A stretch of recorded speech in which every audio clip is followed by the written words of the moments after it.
sorrow. But don't ever say for us there is no tomorrow. Darling, I love you so, and my heart forever will belong to the memory of the love that we knew before.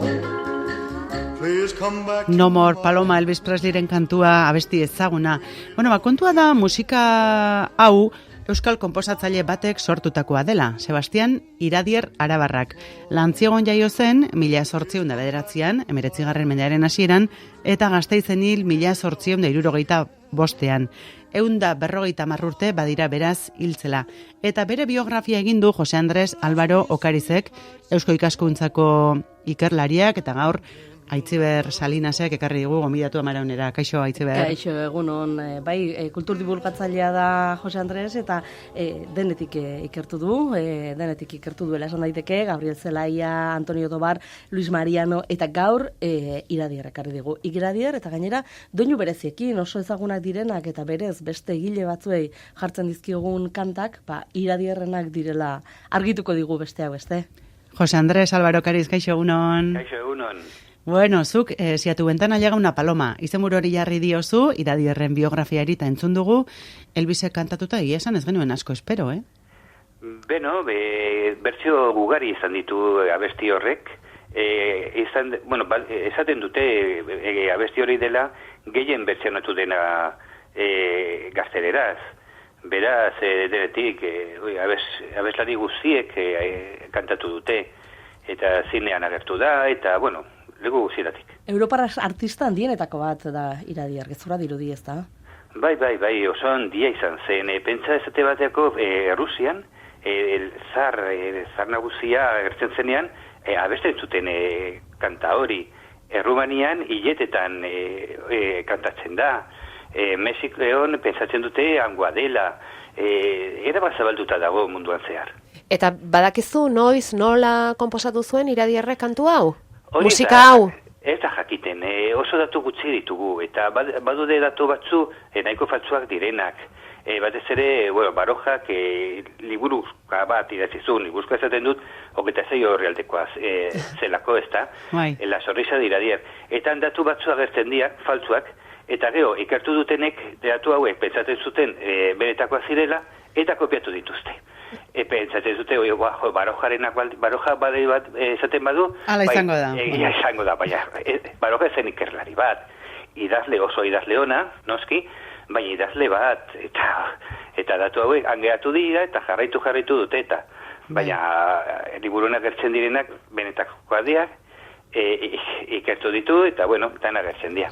Eta ze kontu idatzi zituen berak egiazkoak ez zirenak, eta zuk zuzandu behar izan dituzunak? Beno, esate baterako seme alaben zenbakia. Barojak dio, 2 seme izan zituela. Eta hori ez da egia, ez du esango zenbait izan zitun, noski. Hori liburuan agertzen da. Liburuan agertzen da zenbait izan ziren, ez? Eta horrelako gauzak, ez? Horrelako gauzak. Parizera, Barojak dio, neurriakea juntzela emakume batekin. Baina emakume hori han bizi zen New Yorken bere gurasoekin. Beste batekin juntzen. Horregatik.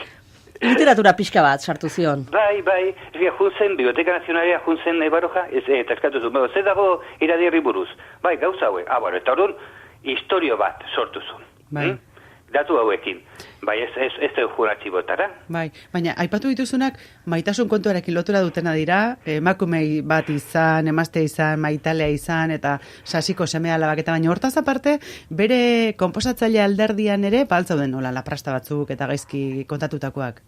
Esaten dute gaina dena Andaluziar kutsukoa zuena, ezta? Eta hori ez da egia. Anagertzen dian nire buruan bitestu, bata, Nafarroko himno bat, liberala, noski, eta bestea, Canción del Irudamacho, berak jartzen du izenburu bezala, ezta?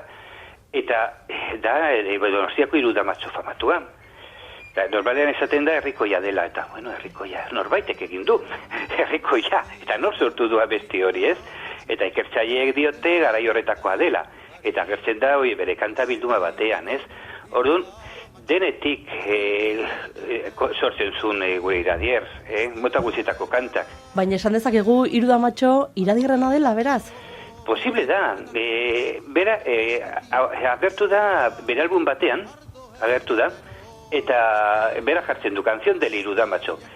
Ez dakigu edo kopiatu zuen, baina nola, bera garai hartan Madrilen zegoen, eta ez zegoen internetik, garai hartan. Bai. Eta nola ezagutu, esaten dute Azpeitian sortu zela, Azpeitiako batek sortu zuela. Baina, nola jarri harremanetan Madrilen bizi den pertsona bat, Azpeitian bizi den beste pertsona batekin, gerrate baten tartean, noski, gerra karlistan zegoen. Orduan, nola jarri harremanetan bi pertsona hauek? Orain oso erraza da. Eta nola jakin Madrilgo batek Azpeitian abesti bat sortu zela. Hori oso zaila da, ez? Hala ere, beste plagio baten berri ere ematen duzu, eta zail xamarra dirudiena. Bai, oi, esaten duzu, Bizetena? Adibidez? Beno, Bizete, zen apurketa bat. Plagio, bai, izan zen.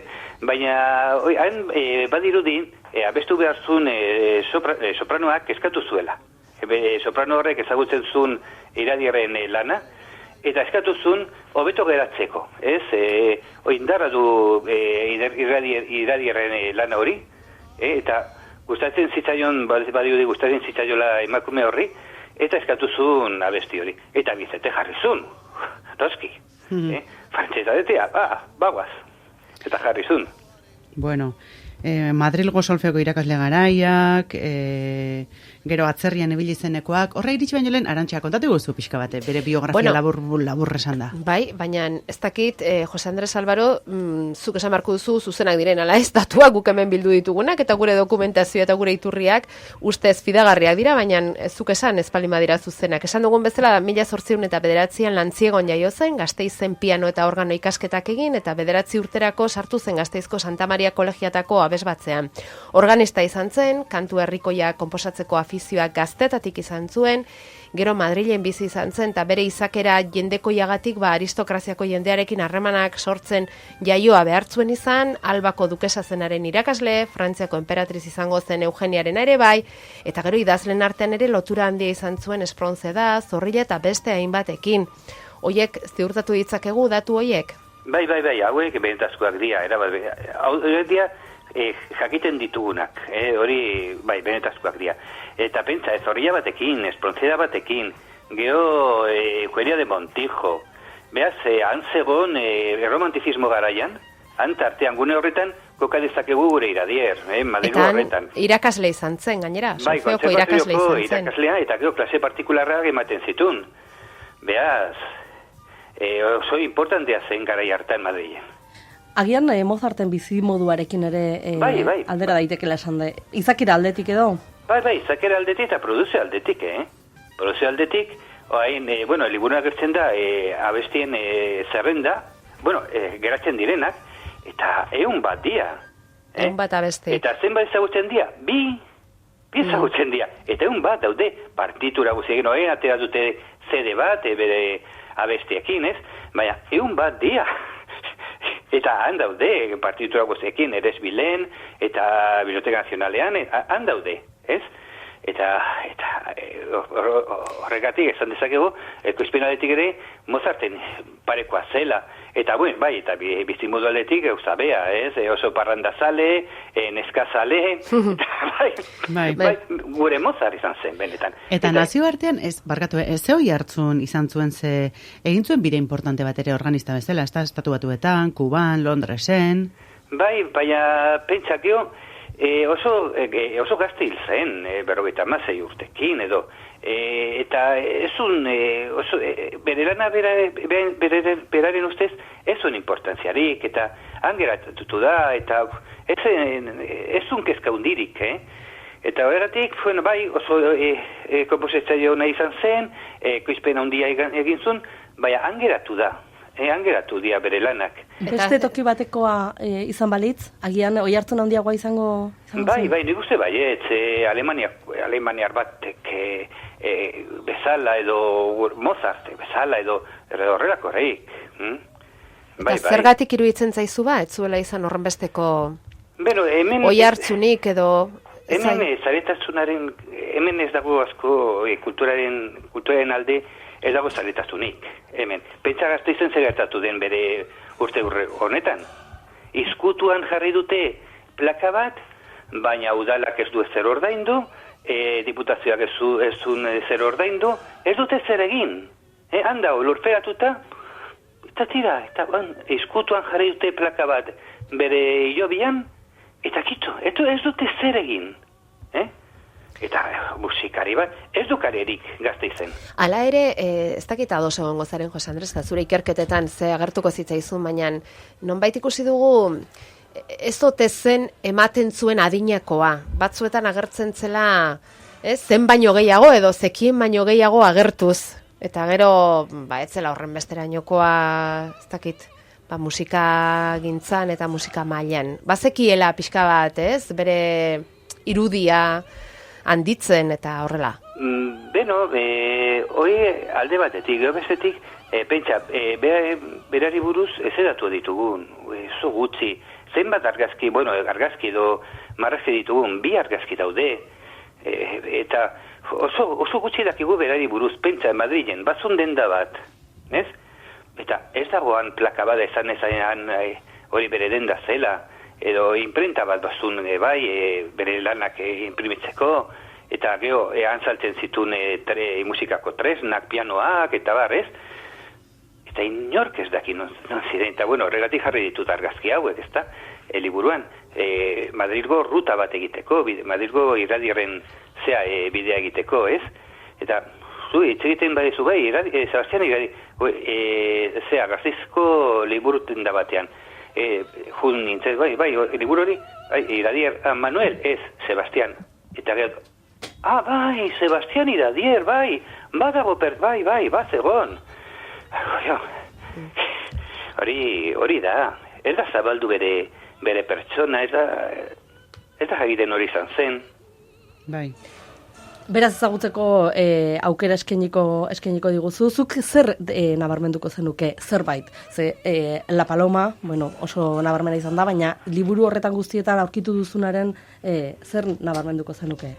Alde batetik, anagertzen diren datuak, erabat, hori, beretazkoak direla. Geo baita, biografia idazterakoan, novela bat idatzi dut. Ez dut jarri biografia historiagile bezala, ez? Baizik eta idazle batek bezala. Biografia novelada bat, ez? Novela bat. Eta romantizismo garaian kokatzeko. Romantizismo zen bere garaia, eta orduan romantizismo garaian kokatu nahi izan dut zea Iradier. Geo agertzen dira La Palomako bertso guziak, han zerrenda bat. Alde batetik agertzen da bere biografia, eta geo esaten dudan bezala, La Palomari buruz hitz egiten dut, gero bere lanen zerrenda, hori nik uste horrek nahiko importantzia duela, zenan agertzen dira bere lan guziak, nori zuzenduak ziren, ze abestimota ziren, gero argazkiak, eta gero agertzen dira agiri batzuk, kuriosoak direnak, zaraketa bat beraen aurka jarri zutena. Bortxaketa leporatu zioten, ezta? Bai.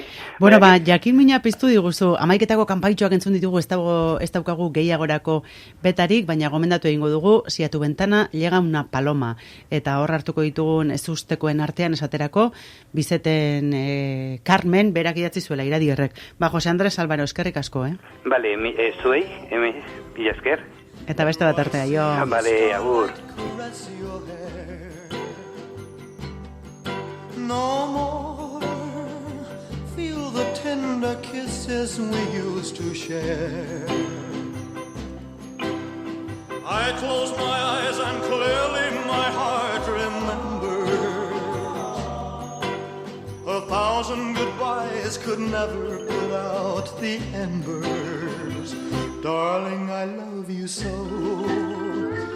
and my heart forever will belong to the memory of the love that we knew before. Please come back to my arms. We belong together. Come to me, let's be sweethearts again. Then let us part no more.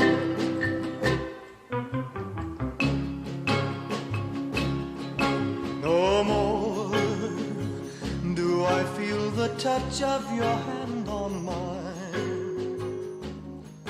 No more see the love light making your dark eyes shine.